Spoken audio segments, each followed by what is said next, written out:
AMCA is India's next indigenous fighter jet program after LCA Tejas.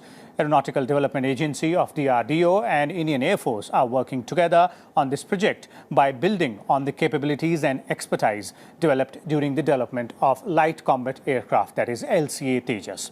The AMCA will be a fifth-generation stealth fighter jet powered by two engines capable of super cruise speed. It will also have internal weapons bay and complex S-shaped serpentine intakes.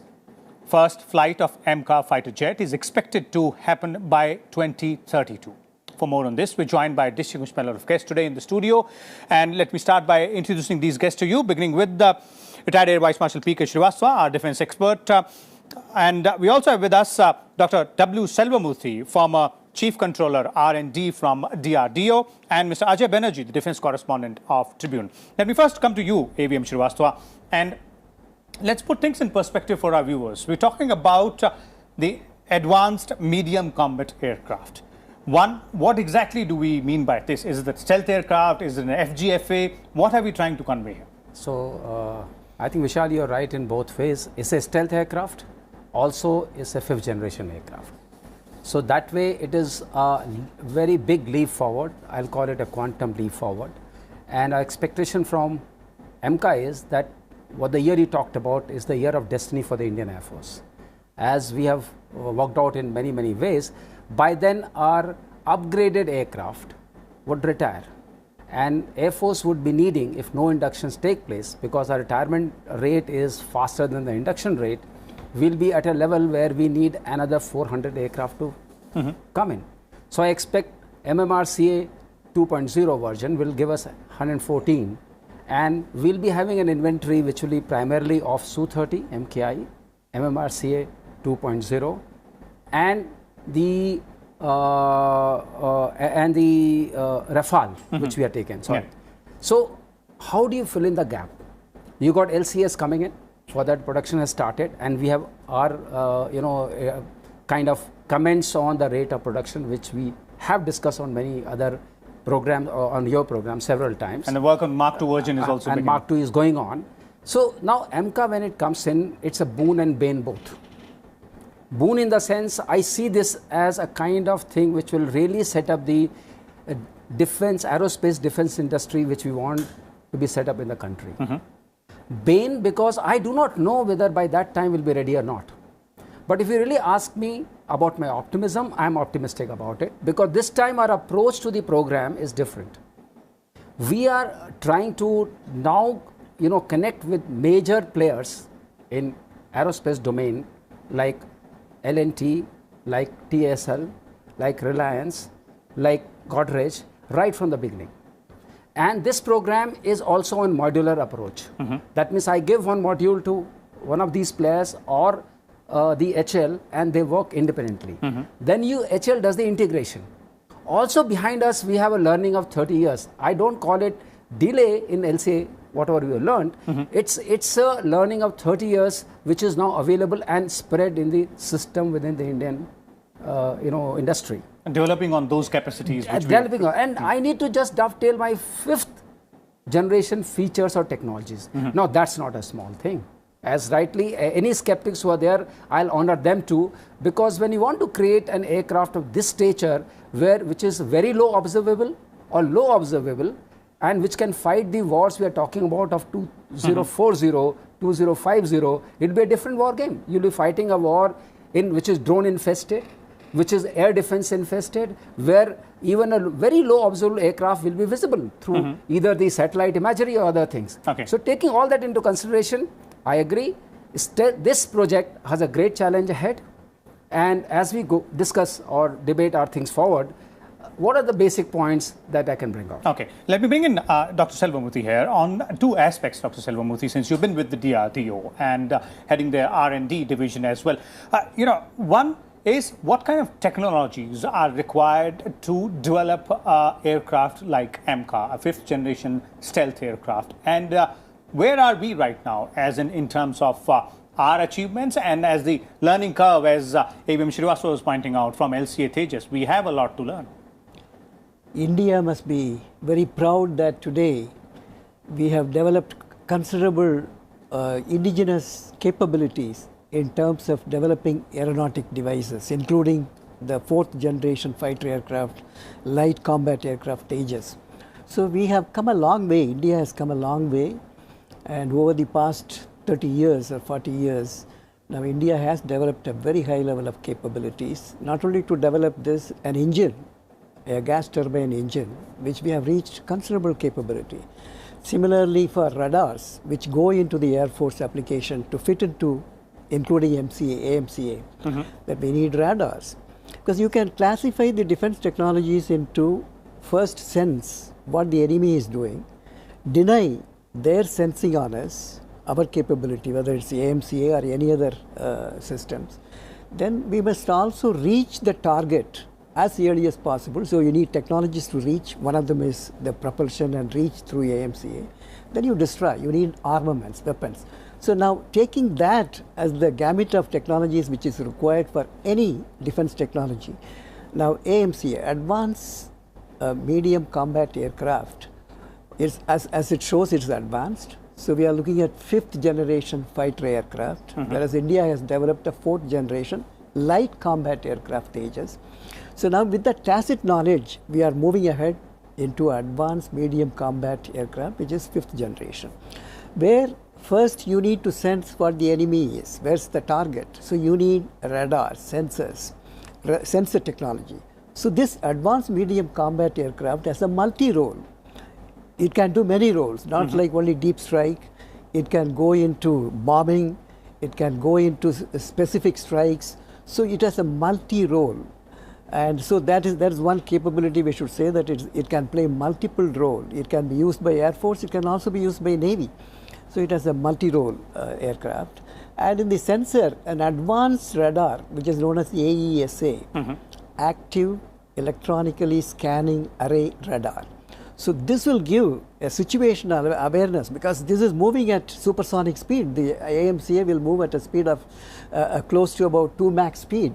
So if it is moving at that speed, then you need to sense and have the real-time situational awareness. So that will be given by radars. Then incoming targets, you should detect them. Like a missile is coming, anti-aircraft surface-to-air missile or air-to-air missile. So you need to sense them in real time, so that you will be able to give the countermeasures.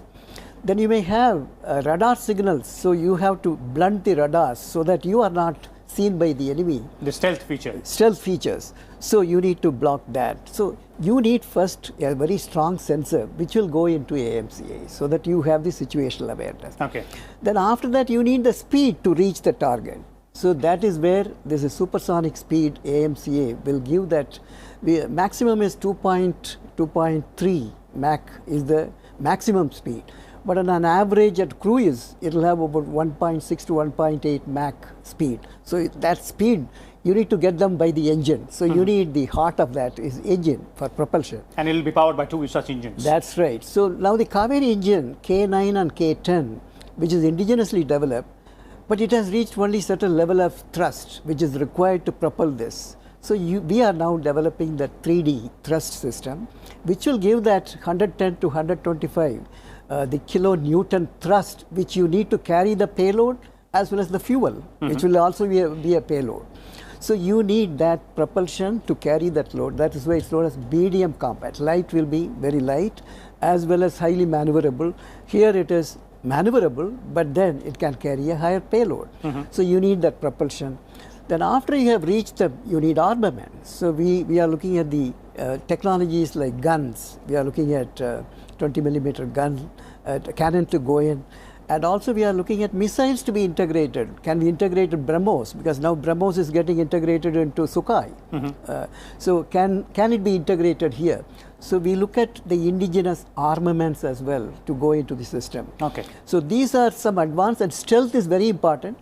Stealth cannot be only by coating by radar absorbing, radar signal RCS absorbing paints, but we are looking at the configuration itself when you are designing it. The geometric stealth. Geometric stealth. So can you reduce that by the configuration change, geometric way by which you can give the stealth so that the enemy cannot detect your aircraft. Okay. That's very important for survivability. Okay. Survivability, sustainability, mobility, accuracy, and firepower. Okay. These are the ones in AMCA. Okay, so these are the 5 major points which will be the focus area out there. And we'll come to the stealth part and other features as well, and what exactly is Indian Air Force looking for. But let me first bring in Ajay here. Ajay, that sums up what exactly are we looking for when we are talking about AMCA. But this journey from, nothing to LCA Tejas, and now from LCA Tejas to AMCA. Vishal, I must put a caveat. I always bat for the HAL and DRDO. They are our prime Navratnas, as we may call them, and they need to be bucked up. They need to be given more powers to make new things. However, I will put 2 things on the AMCA. First of all, when we are buying 114 fighter jets, we are out with a tender. The Indian Air Force is looking at 114 fighter jets. I am very sure the winner of that tender will be asked to contribute in the AMCA process also. Point number 2, when we talk of the first flight of AMCA 2032, personally speaking, having covered the Ministry of Defense for almost a decade and a half, this is far, far too away. Because look at China, look at other countries, they are producing newer models very, very quickly. We have learned the Tejas, learning of the Tejas was 30 years. Great, we have done a good job. The medium weight fighter, also called the Tejas Mark II, is supposed to be in 2025. Why can't the AMCA come 5 years earlier? As AVM Srivastava pointed out, in 15 years' time, we will be needing to go, Sukhois will be going away, and even the MiG-29s may have gone away. And possibly even some of the Tejas may be starting to go away by that time.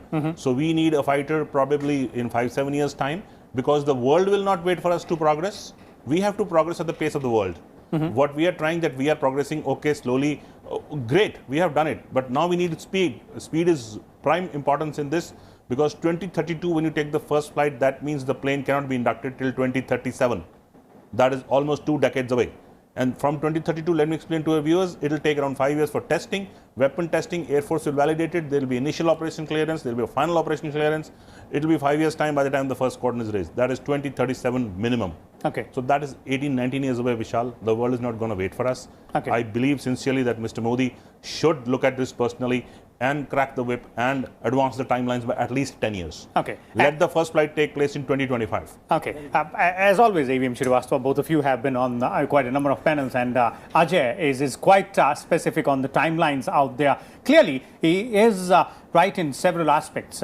And you also pointed out, that the learning curve for LCA Tejas was almost 30 years. So timelines apart, if you look at once this is put in motion, we can go ahead and track that part. But the requirements of the Indian Air Force, and as Dr. Selvamuthi was putting out there, the capabilities of the AMCA, which we are building, both in terms of, its survivability, also the stealth features and the weapon features. Okay. So if I amplify what Dr. Selvamuthi has said, we definitely need ESA radar. There's no doubt about it. But we also need IRST. We will also need missile approach warning radar. That has to be there. But we need unstable aircraft so that it can do maneuvers which are very, very tight maneuvers. We can go into this. And powerful engines. Engines are coming from K9 and K10 project. And as Ajay has pointed out, we have already dovetailed Safran into it so that our K9, K10 can be at a level of 110 kilonewtons or 115 kilonewtons. Something which is Indian Air Force's demand. Which at the moment are around 78 kilonewtons or so. We need minimum 90 kilonewtons for that. So if that comes in, then you have more power behind the engine. And let's look at the fuel capacity. We are carrying 4 tons of fuel as of now, as the configuration is. And 4 tons of fuel can take you as much. So combat radius becomes around 1,000 kilometers. So in that sense, if you compare, let's say, with F-35, if you want to compare with another 5th generation aircraft, they have about 9 tons of fuel. We have 8 hard points inside, which can carry, as was pointed by Dr. Saab, that it can carry BrahMos NG, or it can be integrated with other things. We also need a data link which connects with the, if we want to make it a real net-centric aircraft, which can be controlled from anywhere. So you need a data link. Now, if you need a data link, you need to define it. What is operational data link? Will it be something like NATO standard, which is Link 16? I think we are moving towards that because we already have signed COMCASA. That was one of the impediments in going to this level. So, of course, our clause says that we need not necessarily buy our equipment from them, what we want to integrate, but that kind of facility has come up. So, I would say there is a window of opportunity for making this aircraft net-centric, for achieving the things we talked about, going through the modular approach, what we are talking about, and involving the major players in aerospace industry right from the very beginning. Okay. So I have a hope for it, but as has rightly been pointed out and repeatedly we point out that not only you have to finish your design level or design level tasks very fast in an accelerated mode, in mission mode, what we keep calling these days, also you have to think of your manufacturing model right from beginning. The maintenance will become a major issue in times to come, because it's not the aircraft, number of aircraft which matter actually. It is the serviceability of the aircraft which matters. How much time you invest into servicing the aircraft and what kind of maintenance efforts go into. The turnaround time. Turnaround time. I'll give an example which is very, if I want to change the engine of Mirage 2000, vis-a-vis I want to change an engine on MiG-27, the difference is nearly 8 to 10 times. So the kind of hold up you'll have during the war kind of scenario. So keeping all this in mind, this aircraft has to really go through the evolution, and the scientists and the people who are working in ADA, in HL and other organizations including NAL, CSIR, all those people have to concentrate in a mission mode, integrated mode, that this aircraft has to come out not only very fast from the design, also it has to be manufactured at a much faster rate. We have seen LCA production rate, it was 8, somehow we have managed to scroll through to 12 level now, after so many years, because this aspect was left behind. Now the trick will lie, if you really say the trick will lie, can we think of a manufacturing element? Can we think of all our sensors fusion element? Can we think of ODL requirements right at this time when you're talking about the aircraft, not the prototype itself? We think of wholesome game right in the beginning, as if this aircraft is going to be launched and inducted into the Air Force tomorrow. So that it will save us that precious time which Ajay was pointing out. Let me bring in Dr. Selvamoorthy again here. And Dr. Selvamoorthy, when we're talking about AMCA, that's Advanced Medium Combat Aircraft, two features which we started with was it will have stealth feature and it will be a 5th generation fighter aircraft. So to look at, and to understand it much better, what exactly do we mean when we talk about the stealth feature, and what kind of stealth feature are we going in for as far as AMCA is concerned? See, normally your aircraft gives, through the configuration, a radar signals. So the enemy will pick up the mobility of your aircraft by looking at the radar cross-section emitting signals. It can also emit the thermal signature. It will have because you are having a hot body, so the IR, infrared sensors will detect besides the radars. And also you have airborne early warning and control systems like ABACS. We have the system which will detect the movement of the aircraft. So you need to reduce this detection part. That's why deny the sensing of your enemy by countermeasures, including the stealth capability. Stealth can be through the configuration change, because certain cut the edges will give that radar cross-section signals, RCS signals. So you can reduce that. You cannot totally eliminate, but certainly you can minimize the radar cross-section signals, so that your detection and survivability will be better. Then the next thing is in the stealth, you can also reduce your signatures of the thermal signatures, and you can have the paint, the RCS paints besides the configuration. You can have the paints which will reduce the RCS signals. So there is another way. So these are ways by which you will be able to reduce the detection by the adversary, and also it can increase the survivability of the aircraft. And so these are the stealth methodologies. So initially we are deploying the geometric stealth in AMCA, and then we'll go in for the material stealth. Is that what we're trying to do? That's right. First the configuration itself, because you are at the design stage now. So here itself, what is the minimum signature we can give it to the enemy? So we can modify these configurations. Ajay, in the modern day scenario specifically, and a little bit in the future as well, because when you're looking at the timelines, the given timeline is around 2032. So the time when we will have AMCA, these capabilities, specifically the 5th generation aircraft and the stealth capabilities as well, how crucial they have become nowadays, and how crucial they might be in future for our Air Force. See, Vishal, I always give a live example. Since 1950, end of the Second World War, till 2010-11, the world has seen great progress in technology. All the technologies which we are using at the moment, be it space, be it digital, everything came in before 2010. Now we are going to take a leap. The entire world is going to take a leap. From 50 to 2010, these 60 years are very important in humankind technology. Now comes the point which you ask, in 20 years' time, where do we stand? Where do we stand is very, very important, because in 20 years' time, possibly the drones, armed drones, will be in huge numbers. Will we be needing so many fighter jets, or we need more armed drones? That's a call probably the Cabinet Committee on Security or the NSA Saab will have to take, that what is the exact number do we need, say in 2040, a scenario, a two-front war scenario, or a single-front war scenario, or even another adversary. Today we are only talking of two adversaries. There could be another adversary tomorrow. Who knows? Who knows, there could be another adversary. So we have to plan for the future in that manner. The number of aircraft, fighter jets, the technology which we are talking today may be overtaken in time, in next 20 years' time, very surely, by armed drones, which are going at a great speed at the moment, great accuracies, and leading countries now, the NATO countries, especially led by the US, have shifted to armed drones. And also, there was a time in Vishal, I'll take a little transgression, during the 60s and 70s, when an aircraft carrier was considered an impregnable fortress. Today, with the anti-ship missiles which are developed, an aircraft carrier is considered among the strategic circles as a sitting duck at sea, because the anti-ship missile can bring you down in probably 5 minutes. Okay, possibly you have an anti-missile system. Great. How long? But again, as we talk of AMCA, we need to marry in all the technologies which will be coming in.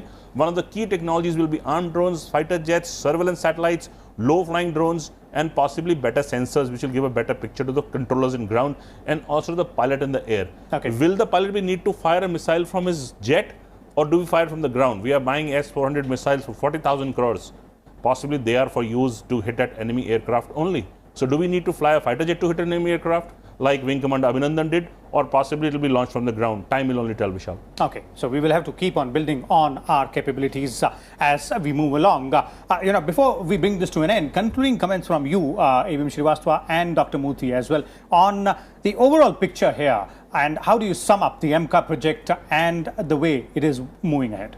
See, AMCA will have to struggle really very well. We are talking about engine stealth. Normally, engine stealth beats you when you go about the stealth properly. So in this case, we got a front engine stealth. We also got the rear engine stealth. Second thing we need to dovetail in our AMCA project is thrust vectoring, which again is a design-wise a little tough proposition. So we need to get over all these hurdles before we come to an IRST. When I want to cool the engines, when the engine is of very high thrust, the cooling itself creates a kind of challenge. When you do all this, the aircraft can become heavier. Like we started our AMCA journey from 20 tons, currently it is around 29 tons. Because when you have an aircraft of this size, you also want to put in weapon system inside. You want to have guns, you want to have laser guided bombs, you want to have all your missiles in place. And then you want to have reach. So for reach you need fuel, which I mentioned earlier was 4 tons versus 9 tons. So unless you have that kind of capability, which one dovetail makes the whole project very, very complex. Okay. Of course, we are having 80% composite material as body. And that gives us some lightening of the aircraft and gives us the weight in our for other things. So the basically the ADA and the DRDO has to think of all this so that it remains in the medium category. It doesn't become the heavy heavier combat aircraft, and falls in the other category. Okay. It should remain that, and then it remains more maneuverable. If that can be done, and we can harness the 5th generation technologies and make it net-centric, I think it's a great game for the country and great game for everyone. Okay, great one. I'm Dr. very Murthy? optimistic that India, once we take it as a mission mode program, the advanced medium combat aircraft, working as a national goal, like ADA in the design, DRDO developing the technologies, systems, subsystems, components, devices, industries participating parallelly, and then manufacturing line, assembly line and testing. We can even look at public-private partnership, because we don't have to rely only on HAL. Yes, HAL has done a good job, but they may not have the capacity to produce N number which is required. So as was rightly pointed out by Air Marshal Srivastava and Ajay, we need to put it on a mission mode. In 7 to 8 years, we should have this. Government should go for a full-fledged sanction, because the sanction is yet to be given for AMCA. It's only for the initial feasibility and the design. Money has been allocated, but it requires a large investment as well. But it's a risky program, but we will win, because having the tacit knowledge to make a light combat aircraft. Now with that knowledge we can build. but certainly we have to give time. And once you do the parallel action and monitoring, rigorous monitoring reviews by a joint group, Air Force, DRDO, and also even we can bring in outside people from atomic energy and space to look at the program management, and then DRDO and ADA working with HAL, with the Air Force taking the piloting role. I am sure AMCA will be a reality, and I am confident, Ajay, that we will be now, with that earlier experience, we will be able to achieve the timelines which you have mentioned, 7 to 8 years. We will see the AMCA flying in our country. Okay, and I'm sure Ajay is going to keep a close watch on those timelines out there. So there it is, as our panelists have put out the details of the features, the characteristics and the technology being used for the advanced medium combat aircraft which Aeronautical Development Agency of DRDO is developing along with the Indian Air Force and several other stakeholders. We'll keep a close watch on the developments here, and we'll keep on bringing all the details and meet you next week with a different topic and different subject and different guests as well. Keep watching Rajya Sabha Television.